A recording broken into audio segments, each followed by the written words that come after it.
Hey guys, and welcome to another episode. So on this episode, I'm going to troubleshoot a no start condition that I was having with my 2002 Honda Civic SI EP3. So they said by Honda, they said it would be reliable, and here I am, the second time in 2 months with a car leaving me stranded.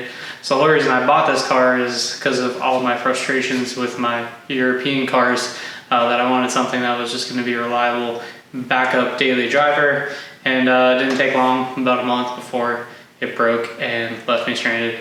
I guess it didn't really leave me stranded, it just left me scratching my head for about an hour because I went to leave work and the car wouldn't start. I was turning the key and nothing was happening, so I thought it was the battery, jumped it. That didn't work.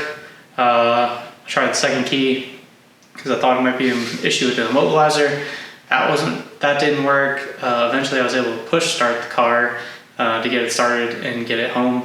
So that's what kind of led me to believe that it might be the starter. And I tried to troubleshoot a little bit before ordering a new starter. What I really wanted to do was get my voltmeter on the signal wire going to the starter to make sure it was getting a signal to start. But based on the location of the starter in this car, that's pretty much next to impossible. It's like buried under the intake manifold, so there's no way to get that signal wire off and back on. So what I did was I found the start relay, which is also in a horrible location, just like behind the crash beam, behind this like passenger dashboard. So I couldn't get the relay off and get my test jacks on there to test the signal going to the relay, which then goes to the signal wire to the starter. So I just felt the relay, and like I could have sworn that when I turned the key, I felt it change state, so I thought it was sending a signal and it was a bad starter. Come to find out that was not the issue, so I wasted about 10 hours of my life and 2 nights off because it is quite intensive to change the starter in one of these. You have to remove the bumper, remove the radiator core support, remove the intake manifold, and then you can finally get to the starter. But with that, let's get started. I'm gonna go through what I did to replace the starter, and then ultimately stay tuned for the end, and I'll show you what I found was the actual issue that I could have fixed in about 30 seconds. So with that, let's get to it.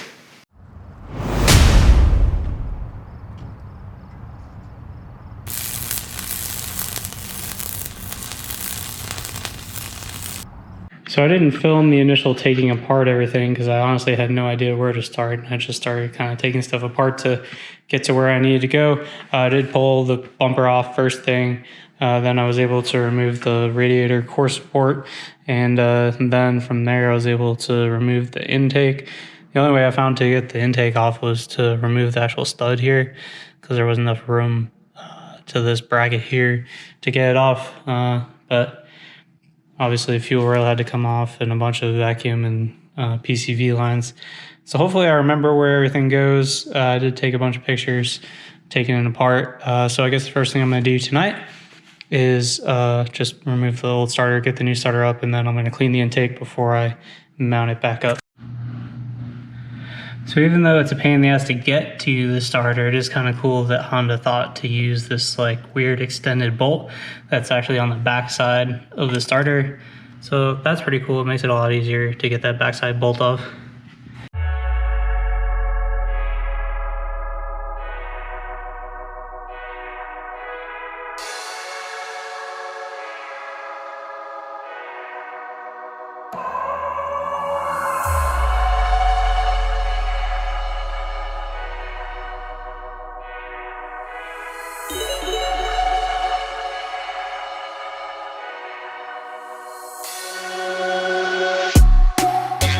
While I had the intake manifold off, I decided that I was going to clean the throttle body and the intake manifold itself.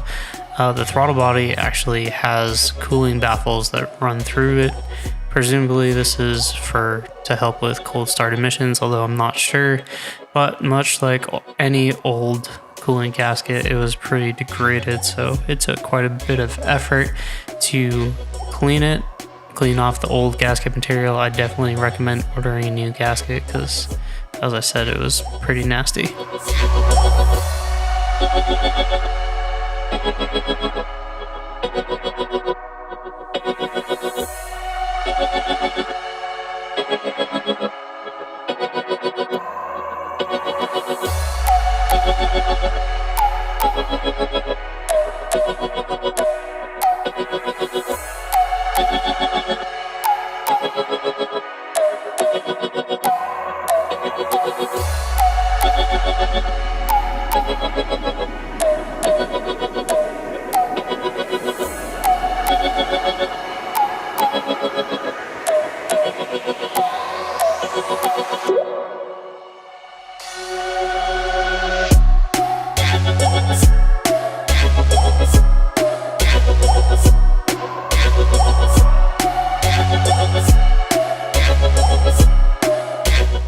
Luckily, the new throttle body gasket and intake manifold gasket are dummy proof and only allow you to put it on one direction.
So after about 2 nights off from work spent in the garage, I wasted about 10 hours of changing the starter just to find out that this tiny little $7 piece of plastic was the issue of why the car wasn't starting.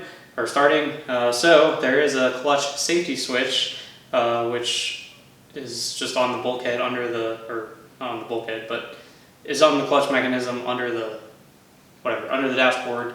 And when you press the clutch in, this little piece of plastic presses against the limit switch to tell the computer that the clutch is pressed in. Well, this piece of plastic disintegrated and fell out, and there's actually a hole drilled in the clutch arm where this piece of plastic goes. So the limit switch push button just goes straight through the clutch arm with this not there. So the computer was never getting a signal that the clutch was pressed in.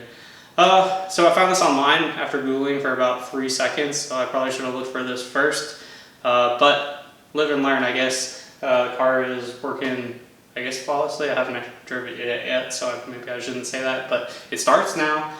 So I just need to make sure I got all the air out of the coolant system, and then I should be good. The bumper was missing a ton of pieces, so I bought a bunch of cheap Amazon bumper pieces or whatever and got it all back together. And it was actually better than I found it, so pretty happy about that. It was definitely missing a lot of the hardware because the bumper had been off before, and actually the starter had been replaced before because it said remanufactured in Mexico. And after buying this little piece of plastic on Amazon, I was reading the reviews, and actually a bunch of people said you should have a spare because this happens all the time. Apparently there's one for the brake switch or brake light switch also, which if that falls apart, then your brake lights stay on all the time and it will kill your battery while you're parked. So I ordered 2, so I'm just going to keep one in the glove box just in case. Alright, I hope you guys like this video. Not super informative, just me wasting my time, which I guess is kind of par for the course for this channel. But anyways, I hope you guys liked it, and if you really liked it, then go ahead and like and subscribe, and stay tuned for next time.